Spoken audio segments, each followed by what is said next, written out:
Siapakah yang menyemaikan padi? Siapakah yang memuaikan janin menjadi bayi? Ibunya kah, bapaknya kah? Oke. Kalau Anda hitung haknya Allah atas bayi yang lahir dengan dibanding haknya ibu dan bapaknya, berapa persen kali berapa persen? Itu maksud saya, Indra. Loh, kita kan aku menengah.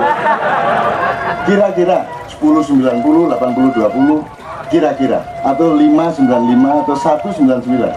Tapi jelas ngerti maksudnya hak. Nah si anak karena dia produk dari pekerjaan pihak lain, yaitu Tuhan, malaikat, bapak, ibu, dan seterusnya, maka dia punya kewajiban atas orang yang berjasa atas bayi itu, betul enggak? Nah, sama dengan Tuhan berhak nyuruh Anda sholat karena dia yang bikin Anda. Dia yang bikin tanganmu disuruh gini ya, dia berhak. Ibarat Anda harus bayar pajak ke dia. Jadi haknya seseorang adalah kewajiban orang yang lain. Jadi keterkaitannya keterkaitan saham sebenarnya. Nah, sama dengan Allah punya hak penuh, tapi dia mengkhalifahkan haknya kepada manusia. Ya, ini prinsip hak dan kewajiban. Oke ya, ini nggak perlu lebih panjang lagi, jelas ya. Lu keyakinan tidak bisa melahirkan hak dan kewajiban, hanya harus fakta. Sekarang saya tanya lagi, kewajiban saya kepada Anda apa? Upomaku di omah turu kate lapokan. Saya nggak punya hak, saya nggak punya kewajiban apa-apa. Anda juga tidak punya hak atas kepada saya. Saya pun tidak punya hak atas Anda, dan Anda juga tidak punya hak atas saya. Kan gitu posisi kita, jelas.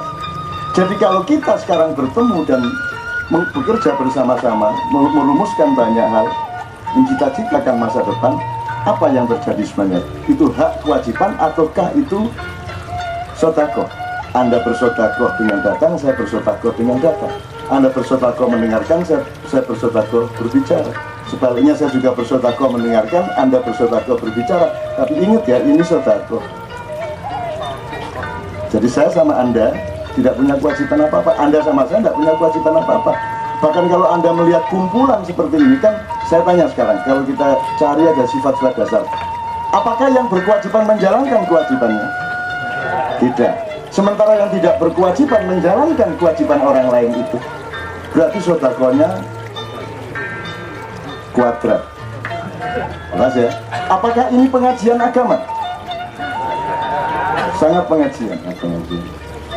Apakah ulama-ulama membuat pengajian kepada orang yang memang butuh pengajian? Ataukah mereka pengajian hanya kepada orang yang sudah ngerti Quran, sudah pakai peci? Kan mereka pengajiannya gitu. Menyuruh sholat orang yang sudah sholat tiap hari. Betul enggak? Menyuruh haji orang yang sudah haji. Jelas ya? Oke. Jadi apa lagi mas? KC ini seluruh ma'iyah di seluruh Indonesia. Pendidikan agama iya, spiritualitas iya, budaya iya, kesenian iya, teknologi iya, hukum iya. Apakah tidak? Tapi mereka melakukannya lebih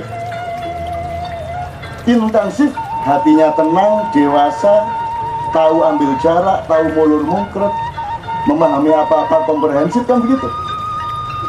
Anda menjadi tangguh hatinya, tangguh mentalnya, pikirannya kaya, kan begitu, tanpa bayar. Jadi apa namanya itu? Sedekah. Oke, jadi di sini terjadi 3 lapis sedekah. 4 sih sebenarnya. Saya sedekah sama teman-teman yang menyelesaikan KC. Teman-teman yang menyelesaikan KC sedekah kepada Anda. Gitu? Nah, Anda sedekah kepada siapa? Saya tanya sekarang. Anda harus mengumpulkan lebih banyak lagi.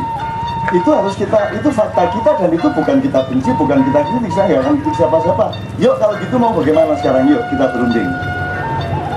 Karena peradaban yang sudah air kawahnya sudah menetes dan sudah melimpah ini harus kita putuskan formulasinya pelan-pelan. Dan malam hari ini jelas sekali formulasi masa depan itu ada di KC dan ma'iyah. Saya sendiri pengen menanyakan banyak karena kita sudah membicarakan itu cukup lama, tapi dia meresmikannya dan memformulasikan secara lebih jelas. Tepuk tangan untuk dia. Bahasa kesenian dan bahasa kebudayaan. Ini Anda bersedekah luar biasa, cuman ini sedekah. Sodako itu tidak boleh dipaksakan. Jadi ini sodako, kalau mau dipakai monggo, nggak dipakai mati yo. Lu urusan hati saya dan pikiran saya tuh. Lu ada soto kata kamu enak, kata saya nggak enak, saya karepku. Jadi teman-teman sekalian, saya senang sekali ini fakta kita.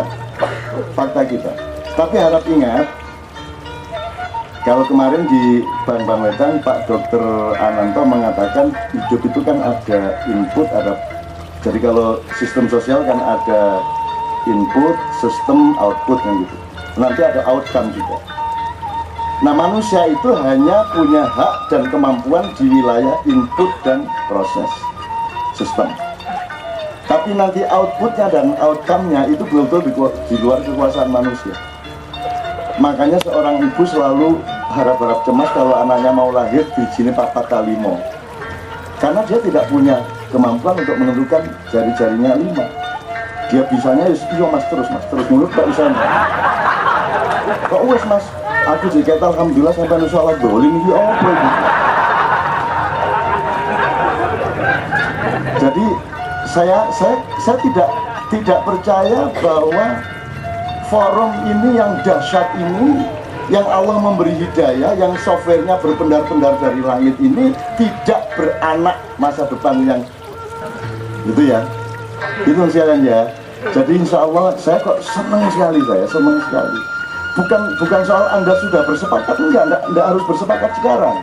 Tapi sudah murni, karena gini, di sini enggak bisa berniat jahat, betul enggak?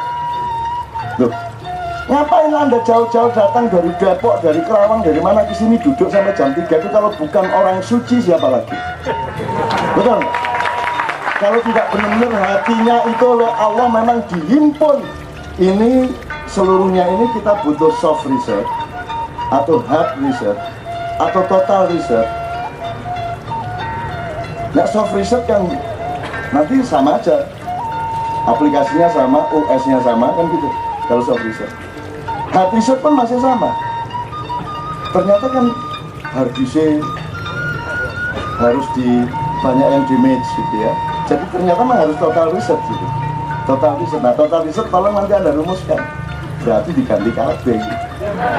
Operating sistemnya diganti, Intel diganti Oppo gitu. Terus karuan gitu. Nah, tapi itu juga enggak apa-apa. Di sini apa Anda makar dengan ngomong ini? Enggak apa-apa. Mudah-mudahan semua pemimpin di atas mendengar omongan Anda di sini. Kalau macam-macam aku saya hadapi. Enggak masalah. Ini bagus, ini suci.